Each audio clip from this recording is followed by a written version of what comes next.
What is your superpower? I'd probably say my creativity. Knowing nerdy trivia. My superpower is being a good listener. Devising a million questions. Helping people. Making people laugh. My superpower is that I'm determined and never give up. Okay, thank you everyone for joining us. This is the Voices of the Community podcast. Aaron couldn't be here today. Aaron Sherm is normally joining me.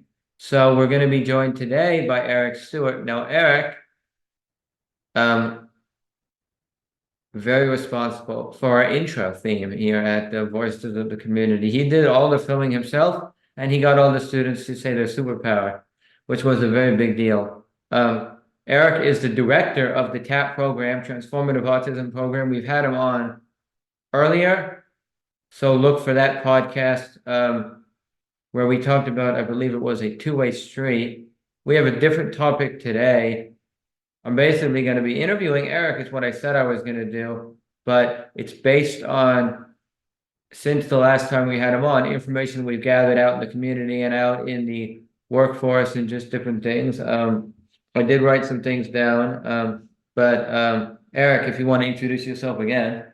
Hey everybody, I'm Eric, Harry, Aaron, thanks for having me. Absolutely. Community, thanks for having me. So my first question, I thought we would start on a very linear sort of interview. So start with your past, like just how long you've been doing this, and then maybe a little how you got started at Meristem and TAP, and into the whole Meristem community. And then at the end, we'll go a little outward and talk about the bigger picture of maybe work skills and TAP. All right. But how long have you been doing this work with the neurodiverse community, Eric?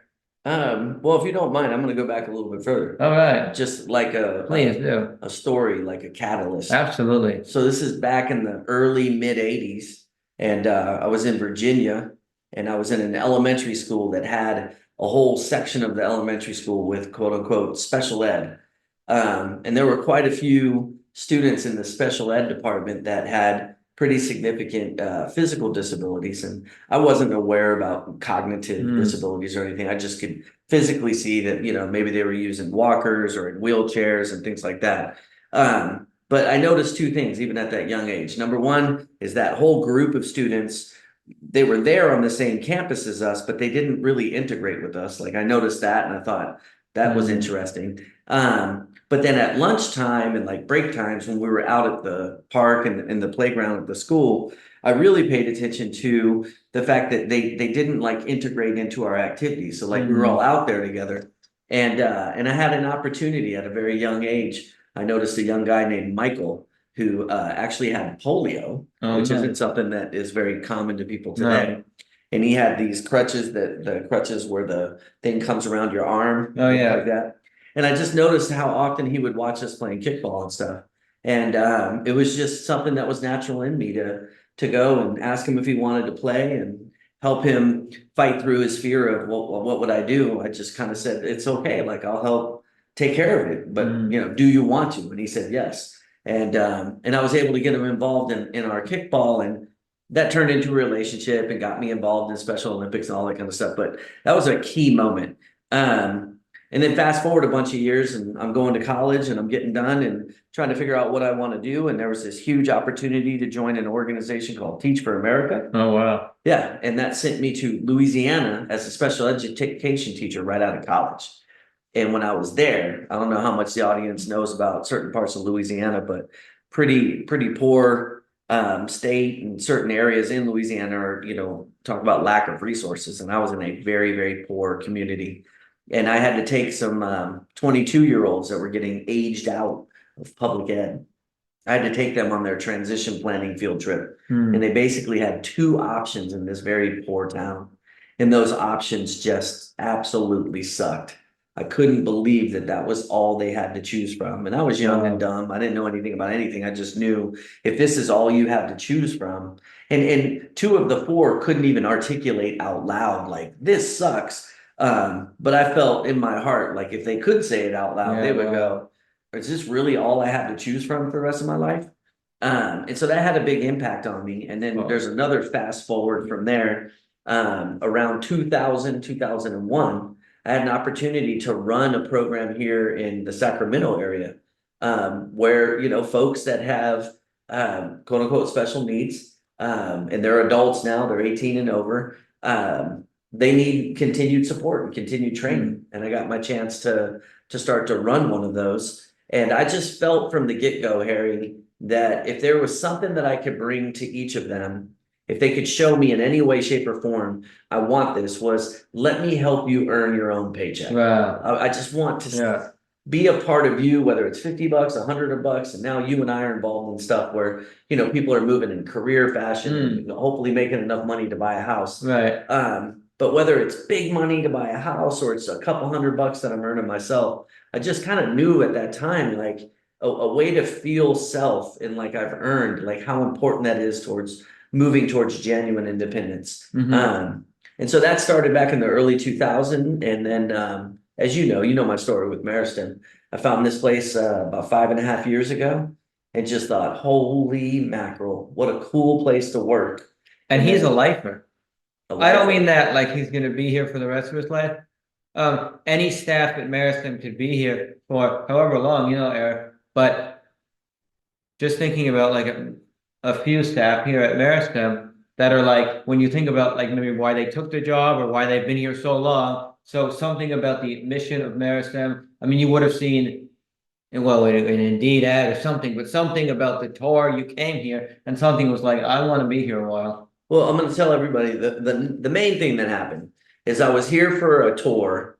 It was about 2 o'clock in the afternoon. And if you haven't been to Meristem, it's this big, beautiful 13 acres. And the campus is split between what we call the day side and the independent living side. There's these dorms, but it's split through this huge garden. This garden has like this winding path through it and water runs through it. It's just picturesque. And it was about 2 o'clock and I'm here. Maybe it was my second time being here. And I noticed this gentleman walking down the path towards me. And he was just walking with this confidence and with this swagger, and his hair is kind of blowing in the wind. And, you know, he looks like a rock star or something. And I'm thinking, who is this walking this way? And finally he gets all the way up to me. And I said, hey, you know, my name's Eric. Who are you? And he said, I'm Harry Lane.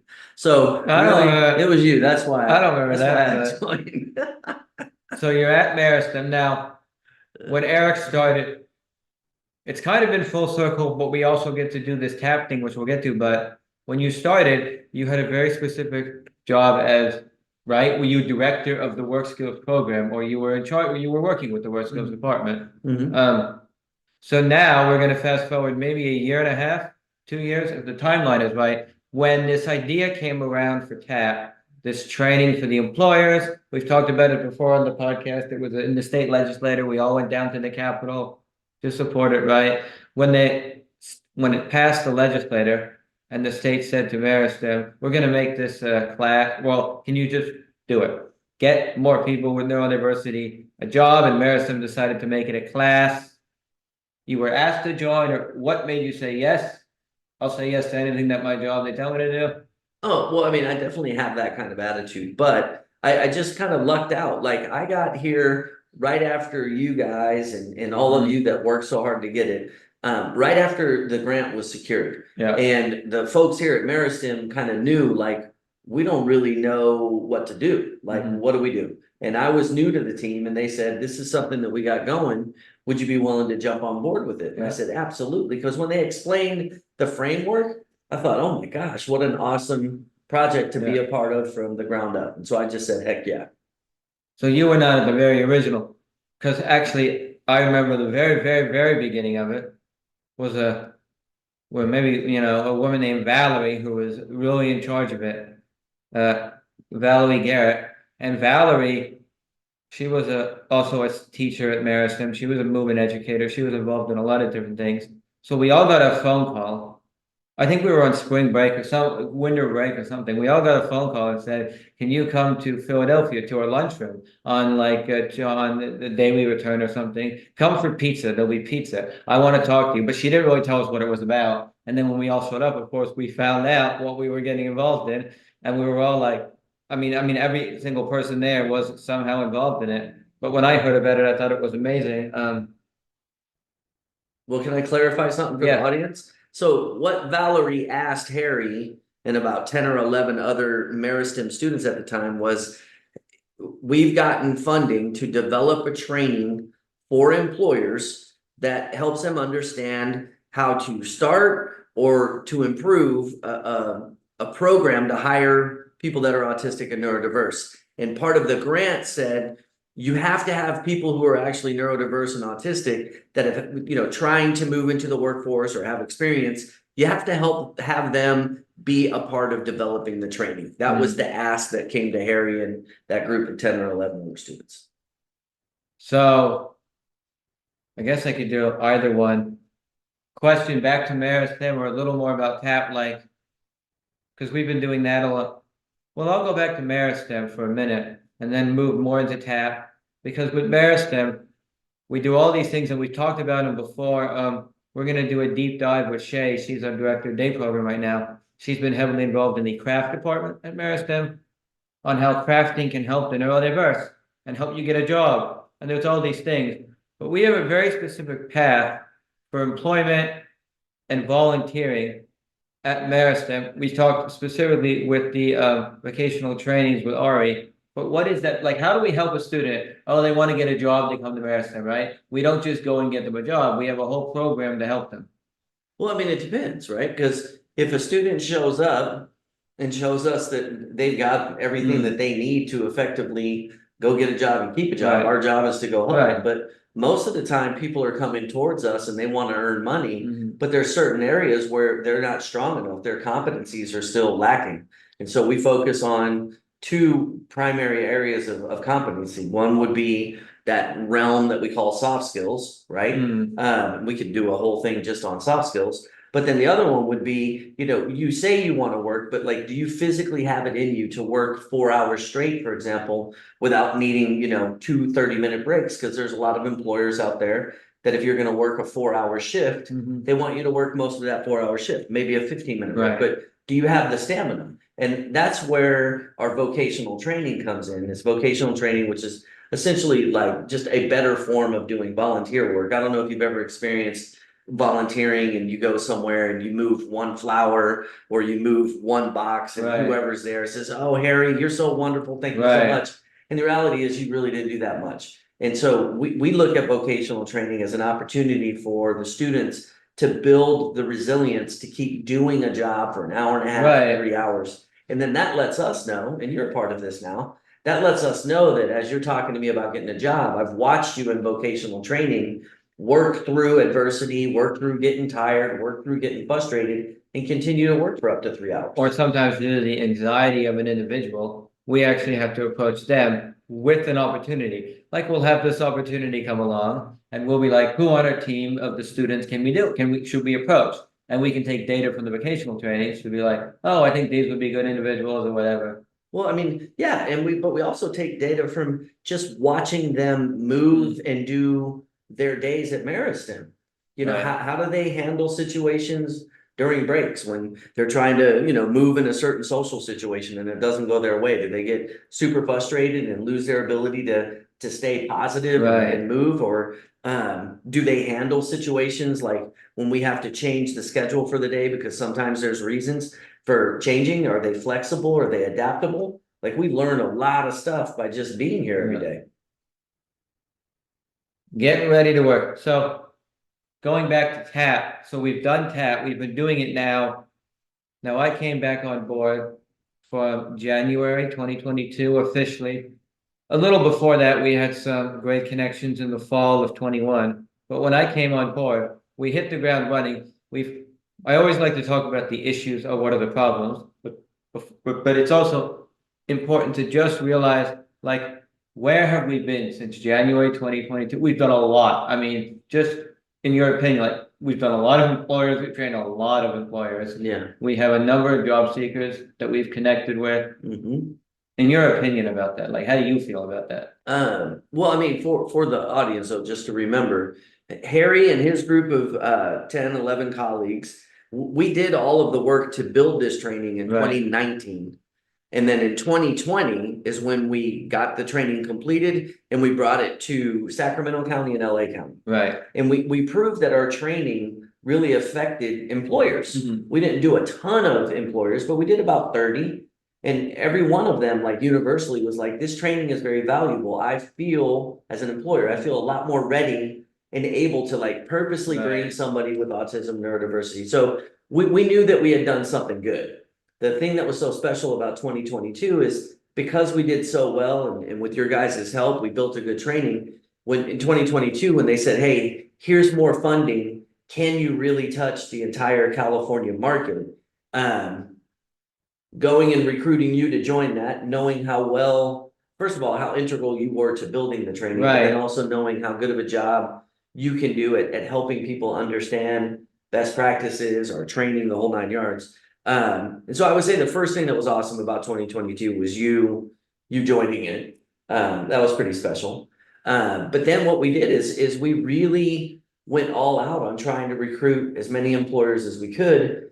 I'll ask you, I mean, you're asking me all And the as many- questions. What do you think is the most important thing that you and I have proven regarding how the training can actually impact an employer? Modifications that the employer can make, specifically for the employer, modifications that the employer can make, nuances, basically also understanding what is neurodiversity, because a lot of employers, they don't really understand it, the concept of neurodiversity. So helping them to understand, and helping them to understand, this is key, the anxiety. You have to get an employer, can be difficult sometimes, it's not that difficult. Nothing's easy, as Eric doesn't like me to say, but if you could get the employers to understand,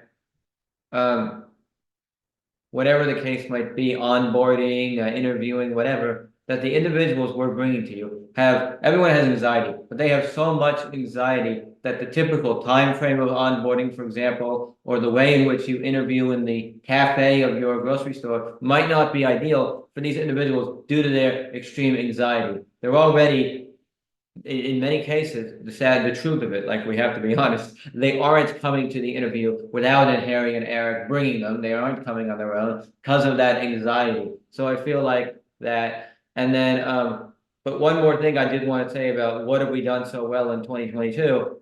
When we started, we were working with job seekers in the first round, but mostly on interviewing them for data, right? We weren't working so much on helping them get a job or actually working with them. And in this round, we've actually been able to, and we've made some great pairs, employer to job seeker to employer. But we've done some wonderful work actually helping job seekers since we've started. So real quick, before you ask the next question, I mean, you answered the question I threw at you, but what I wanted to share, like if you're asking me, what do I think is, Yeah, absolutely. I feel like what we proved initially before the 2022, so we had 2020, 2021 to like test it.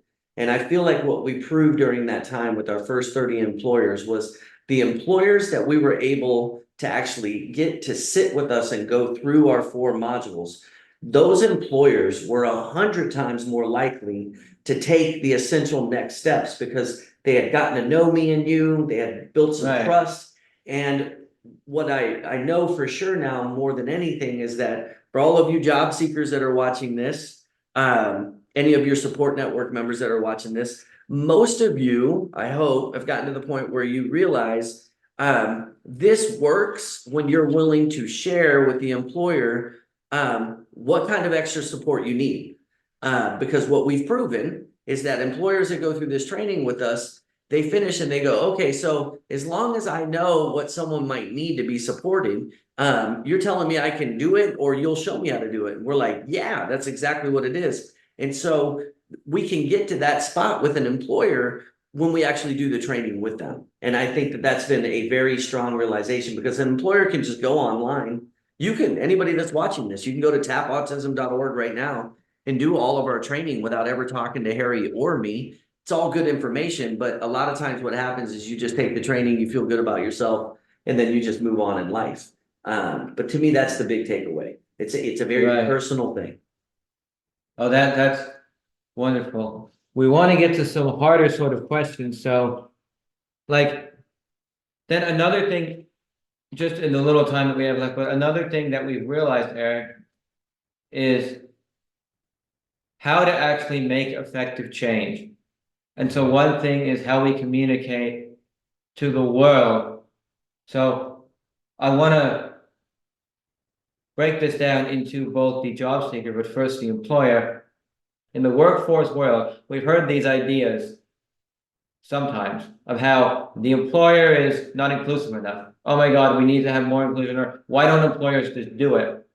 I always come to the table where the employer is always right. Not that, like, there are employers where they really need to take our training and work with us, or maybe they aren't the most inclusive employer, or maybe the manager really is a pain in the neck. But for the most part, what we have found doing this with enough people is that it's oftentimes not the employer. There are other factors, but what would you say to, like, how can we move in a direction of and we also need to help the world understand that sometimes the employer's needs can't be modified. If an employer says, I can't modify this thing, it doesn't mean that they're not inclusive, but that the needs of that employer, their financial needs or whatever, do not allow them to modify this thing. How do we change that conversation? So how do we change people just expecting Right. the movement to come strictly from the employer? Yeah. Man, that's a great question. But I do want to emphasize, hopefully something that you were just saying, or that I feel like you and I agree on, is that we're finding in our work that employers are overwhelmingly ready to be inclusive of all kinds of people. But when it's all said and done, the employer expects and has every right to still have a certain level of an employee join their team. Like, Right. it can't just be anarchy. And you and I move in this whole realm that we're in. I would just call it employer centric, where we recognize that the employer, the onus of most of the responsibility falls on the employer. Right. And so we show a lot of respect and a lot of understanding towards where the employer is. We've gone through the training with them, and we learn, me and you get to learn just how flexible and how able they are to modify. Like, they're really willing to do a lot of different things. And so when we've determined that, we know we got a good employer on the line, we move towards the job seeker, making sure that they understand, hey, these are the areas that they can bend and flex, but you have to be willing to, the whole two-way street thing, you have to be willing to commit to the certain areas that they need you to commit to. Can you do that? And if you're not capable of doing it on your own, how do we build a support system around you? And then the support system goes the same way for the employer. If the employer says, I'm willing to bend and flex and do this and that, we have to show the employer that we can support them in building that kind of flexibility. Otherwise, you got a bunch of people claiming to support, nobody's really doing any support. And then we continue to have this problem where people are not working and or employers are being accused of not being inclusive. That's not fair to anybody. And so my follow-up to that was actually the next step, which in my opinion is the job seeker. No, I was up in a little town called Quincy, California, and I was talking to a job coaching agency up there, Plumas World Service. They've been on our social media, so check them out. They're really inclusive. And the conversation started coming up about how do we help job seekers? They've seen some job seekers that the job didn't work out, or they got fired, or they left the job for whatever reason, and they were 1000% blaming the employer. And I suggested, instead of going to this individual, now we can totally go to the individual and say, you were wrong, but sometimes they don't understand. So isn't there a way that we can just sort of make it more general in the beginning? Like, if something goes wrong, think about the employer, because maybe the employer didn't do something. It's not always black and white. Like, you think, oh, the employer did something wrong when they might not have. Wow, this is a deep one. So Harry, you live in the same space as me. How many people with quote unquote autism have we run into that expecting them not to think the way they think, and even talking to them about it gives you and I any hope that we're going to change the way they see the world? It doesn't. Okay, so I don't spend a whole lot of time, like, when I realize that we're working with somebody with autism that's that fixated on seeing it, I don't spend a whole lot of time trying to convince them otherwise. You don't take them about the lens, sit down and be like, you're wrong. Well, I mean, you know me, I do. Right. I just say, hey, I just It want you doesn't to always know, work, right? for the record, I Right. want you to know flat out, I think you're entirely wrong. But spending time trying to change that mindset, I have found isn't very helpful, right? So to me, it does get back to how important it is to be extremely transparent. And if we're going to help that person that we know can get really fixated like that, if we're going to help them move into an employment situation, we have to get them to a point to where they can share with an employer, hey, I have a tendency to see life this way. I might run into a situation where your email protocol, I decide, is hypocritical or it doesn't make sense. And I might start to charge at you, the company, with you need to change your email protocol. And this is how you support me through that. Offer me an opportunity once a week to send in my suggestions, for example, or something. But we got to give that fixated person a way to let the employer know. But then at the same time, we got to help the employer know you are not obligated, and we do not want this to turn into a charity hire, to keep anybody on your team that is so disruptive, or we run into fixated people to where they get so fixated, they want to spend an entire shift. So they're getting paid, they're clocked in and getting paid. They want to spend their entire shift talking about why the company isn't working correctly, when the company hired them to work on X amount of widgets or what. And so we have to help employers feel empowered and supported by us, those of us that are, in the autism world, to feel supported and empowered to say, you don't have to keep on somebody on your team that is not doing the job that you've hired them to do. And we also have to move towards the employer with, please offer as much support as humanly possible. We call them check-ins. Like at Meristem, we do them frequently. It's just a part of the culture at Meristem for even neurotypical employees. Like Eric, for example, will check in with Aaron, our director, because he's a director of this department. Aaron's our CEO. Like they'll check in every week.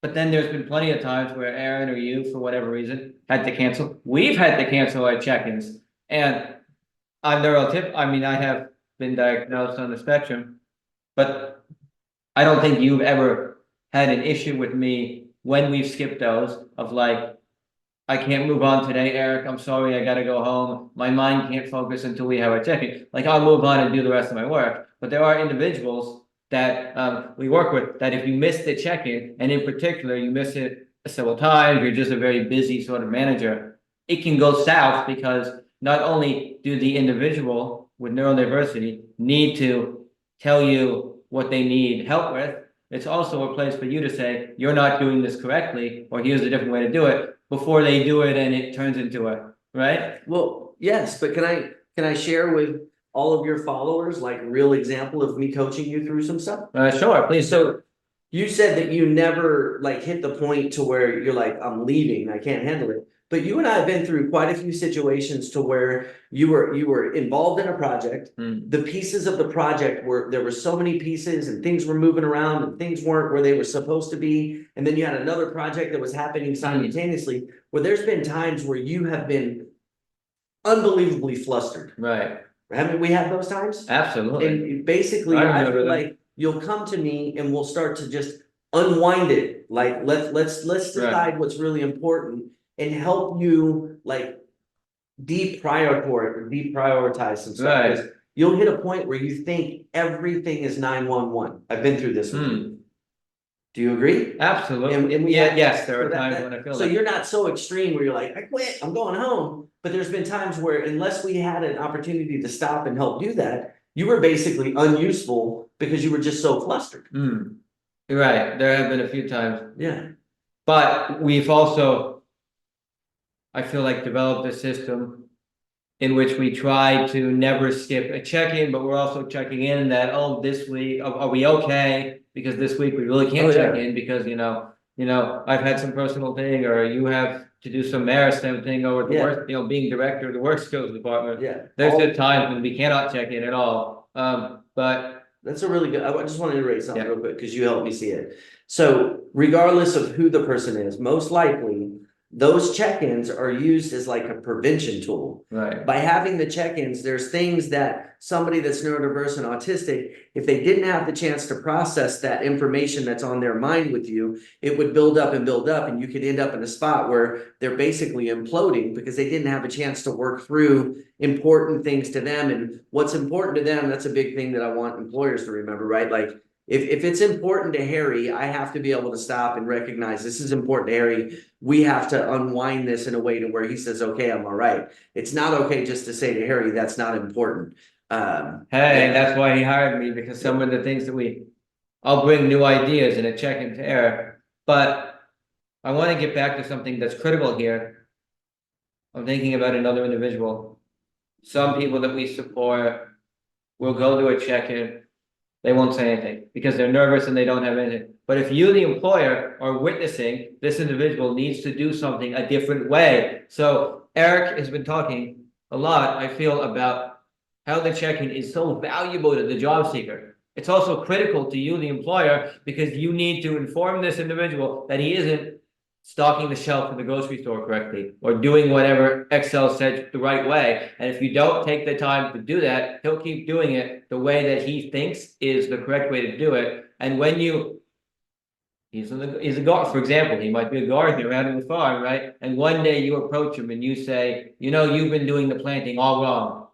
You didn't check in with him frequently enough. He had no idea that he thought he was doing it correctly. You walked in and you're like, you aren't doing this correctly. How come you're not doing this correctly? I mean, you know? Yeah. Even I feel like, just personal note, like even maybe Eric has done it with me, maybe a few times with our team, our worst skills team, and we've had to be like, oh, that's not fair, Eric, you didn't, and then Eric will be like, okay, he'll realize that he didn't sit down, or Eric will say to you, or Eric will even be in an email with me and he'll just admit to me, yeah, I do apologize, we really haven't had time to sit down and talk about this. Yeah. So I just want to emphasize something to the crowd. You don't have to have that like intense role play of a intense boss. Like Right. A lot of people with autism aren't receiving Yeah. the difference between gentle and Right, intense. no, it could be very gentle, and Yeah. they're receiving And it. still, it's going to be like, oh no. The job seeker is receiving it as a Yeah, nightmare. could, yeah. Right. Yeah. Got it. Yeah. Yeah. That's a real reality. So the more that you can do that, yeah. I do think that we are coming to the end of this podcast. Mhm. Eric, do you have anything? You'll come on again, I'm sure, over the course, but do you have anything else based on what we talked about that you could share in the next minute or two? Well, I think, I've watched a couple of your guys' podcasts and I feel like you guys do a good job. I think I saw it where maybe it's Aaron that solicits feedback from your viewers. Right. I don't know if you guys have done that specifically, but I would love to maybe be on another podcast someday where the whole podcast is based on specific questions that you, the audience, are sending in to Harry and Aaron and saying, answer this, or maybe even giving us specific situations you're in so that we can read through them and kind of help you think through that situation. Harry and I think we've got the best job in the world, and that is we have very, very intimate connections with a lot of you, and we get to see what you're going through. We get to see the different people that are in your support network and try to help you work through and towards your goals. And maybe the more specific we can be about scenarios you're going through will help people kind of really think about their scenarios. That would be cool. Absolutely. And we are on YouTube, so you can also go onto YouTube. You can comment on any video. This might make Eric a little bit. So Aaron is more of a fly by the seat of his pants. Like he'll go to a live. We would love to do a live YouTube where we get questions and we answer them on the spot. That'd be For me, I might take the question and no, that's how I answer. Right. I haven't had time, but that's what we hope. So please keep checking socials and we'll link everything below. Voice of the community out.